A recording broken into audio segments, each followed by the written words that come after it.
Hi, I'm Dr. Jaydeep Palep, your bariatric and GI surgeon, and today I'm going to tell you about robotic surgery for hernias. So there are a lot of different types of hernias that I can get as a human being, and the robotic technology is far better and becoming rapidly popular in comparison to laparoscopic techniques. And there are a few reasons for that. One, the robotic technology gives me awesome 3D vision, which is far bigger than conventional laparoscopy.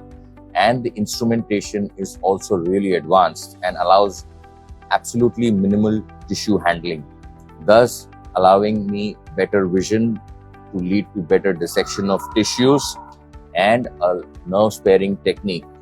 And that results in a rapid pain-free recovery for my patients, where I see my patients after a hernia repair going back home in literally 12 hours after the surgery. So if you're looking for a hernia surgery or hernia repair, come and talk to us about a robotic repair for your hernia.